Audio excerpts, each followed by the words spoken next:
5월 10일 목요일 민수기 22장 41절로 23장 12절까지의 말씀입니다. 아침에 발락이 발람과 함께하고 그를 인도하여 바알의 산당에 오르매 발람이 거기서 이스라엘 백성의 진 끝까지 보니라. 발람이 발락에게 이르되 나를 위하여 여기 제단 7을 쌓고 거기 수송아지 7마리와 순양 7마리를 준비하소서 하매 발락이 발람의 말대로 준비한 후에 발락과 발람이 제단에 수송아지와 순양을 드리니라. 발람이 발락에게 이르되 당신의 번제물 곁에 서소서. 나는 저리로 가리이다. 여호와께서 혹시 오셔서 나를 만나시리니 그가 내게 지시하시는 것은 다 당신에게 알리리이다 하고 언덕길로 가니 하나님이 발람에게 임하시는지라. 발람이 아뢰되 내가 7 제단을 쌓고 각 제단에 수송아지와 순양을 드렸나이다. 여호와께서 발람의 입에 말씀을 주시며 이르시되 발락에게 돌아가서 이렇게 말할지니라. 그가 발락에게로 돌아간즉 발락과 모압의 모든 고관이 번제물 곁에 함께 섰더라. 발람이 예언을 전하여 말하되 발락이 나를 아람에서 모압 왕이 동쪽 산에서 데려다가 이르기를 와서 나를 위하여 야곱을 저주하라. 와서 이스라엘을 꾸짖으라 하도다. 하나님이 저주하지 않으신 자를 내가 어찌 저주하며 여호와께서 꾸짖지 않으신 자를 내가 어찌 꾸짖으랴.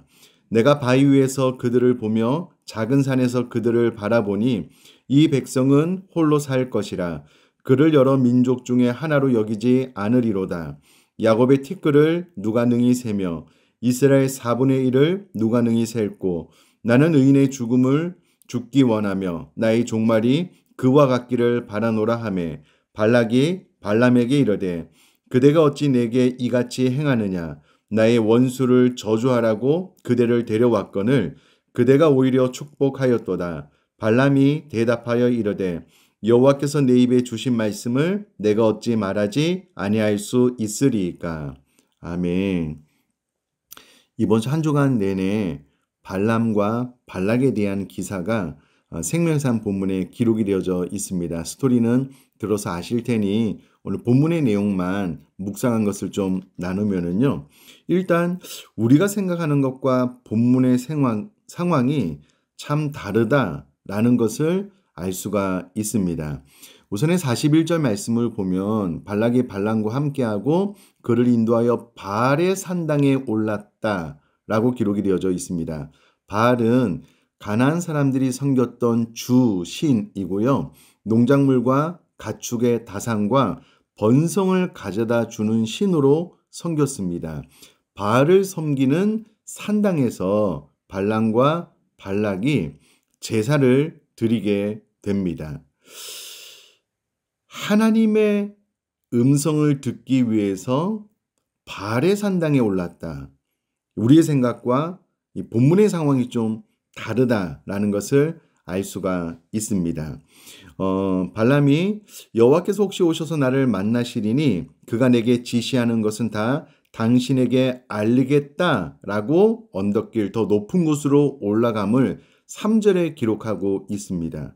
아니 발람이 발락에게 여호와께서 혹시 오셔서 나를 만나시리니 그가 내게 지시하는 것은 다 당신에게 알리겠다라고 이야기를 했다면 발락이 생각하는 여호와는 과연 어떤 분인가? 라는 것을 생각을 안 해볼 수가 없습니다. 아마도 발락은 여호와를 여러 신들 중 하나로 생각을 했을 것 같습니다. 그들은 이미 다신론 여러 신들을 섬겼기 때문에 여호와 유일신 사상이 없었고 이는 발람도 마찬가지였습니다.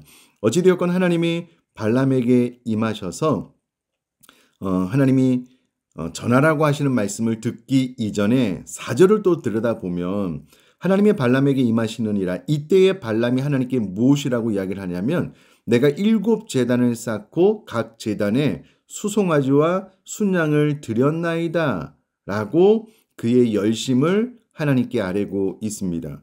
바알의 산당에서 하나님을 향한 제사였다라고 생각하기 어려움에도 불구하고 또 발람이 이와 같이 대답을 하니 이 또한 우리가 생각하는 것과 또 본문이 가지고 있는 각 사람이 하나님을 향한 신앙관이 참 많이 다르다라는 것을 알 수가 있습니다.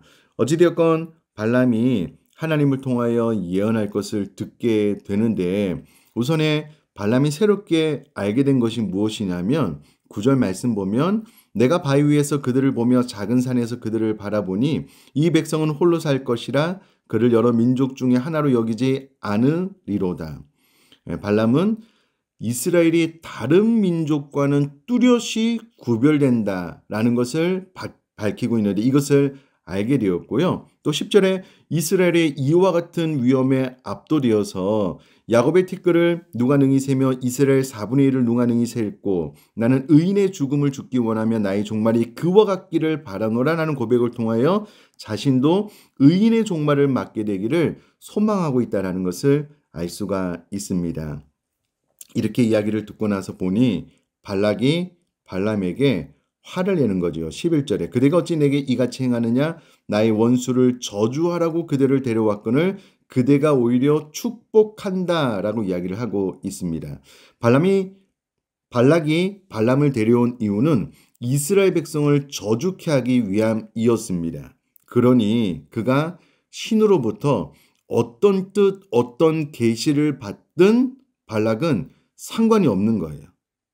오직 그 신이 자기가 원하는 대로 이스라엘 백성을 저주케 하기만 하면 되는데 발람이 여호와를 만나고 나서 한다는 말이 저주가 아니고 축복이니 자신의 마음에 들지 않는 겁니다.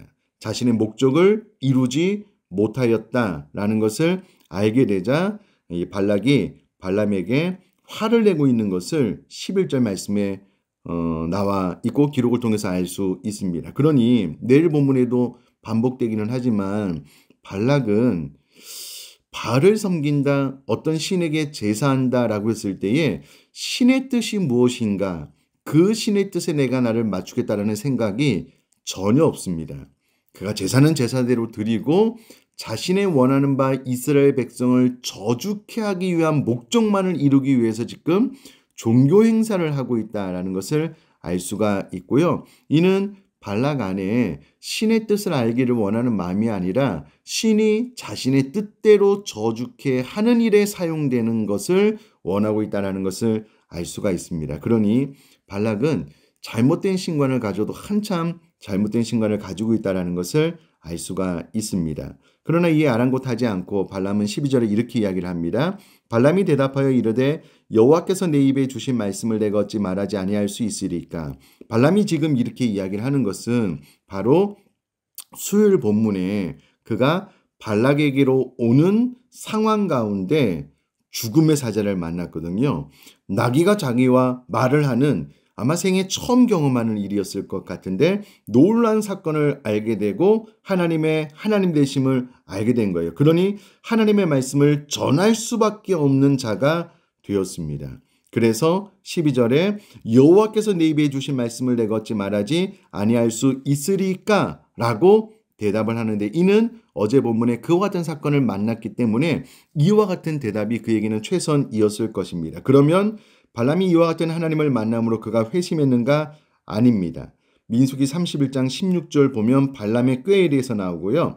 계시록 2장 14절 말씀 보면 내게 발람의 교훈을 지키는 자들이 있다라는 책망을 듣게 됩니다. 발람은 회심하지 않았습니다. 잠깐의 여호와의 사자를 만난 그 죽음의 사자 앞에 압도당하여서 하나님의 계시의 말씀을 잠깐 전할 뿐 그는 근본적으로 바뀌지 않았습니다. 여전히 탐욕 가운데 있었고 이스라엘 백성들에게 음행의 죄에 빠뜨리게 한 장본인이 바로 발람입니다. 그러니 발람은 이 놀라운 하나님의 기적과도 같은 사자와 기적 같은 일을 만났지만 단 1%도 변하지 않았다. 그러니 이 본문 말씀을 통하여 내가 늘 하나님의 은혜를 경험하고 있지만 변화되지 않고 있다면 우리가 이 본문 앞에서 두렵고 떨림으로 우리 자신을 잘 돌아볼 수 있는 저와 여러분 될 수 있기를 주님의 이름으로 축복합니다. 제가 한번 기도하겠습니다. 살아계신 하나님 아버지, 발락은 어떤 조물주 신을 섬긴다라고 했을 때 신의 뜻 전혀 관심이 없었습니다. 그 신도 자신의 목적을 이루기 위한 수단 하나의 방법에 불과했습니다. 우리의 신앙생활은 유일신 하나님을 믿고 섬기고 있는데 행여라도 우리가 이와 같은 잘못된 우를 범하지 않도록 신앙생활을 하는 동안에 철저히 하나님의 뜻을 묻고 그 뜻에 순종할 수 있는 신앙생활을 할 수 있도록 은혜를 허락하여 주옵소서. 발람은 발락에게 오는 길 가운데 죽음의 사자를 만났습니다. 나귀가 본인과 대화하는 독특한 경험, 생경한 경험을 했고 지금 하나님의 음성까지 들었습니다. 그러나 그는 본질적으로 바뀌지 않았습니다. 행여라도 우리가 하나님의 기적을 날마다 경험하지만 우리 신앙생활 가운데 변화가 일어나지 않다면 우리 안에 있는 교만을 회개하고 돌이킬 수 있도록 이 본문을 통하여 은혜 허락하여 주옵소서. 감사드리며 예수님의 이름으로 기도드립니다. 아멘.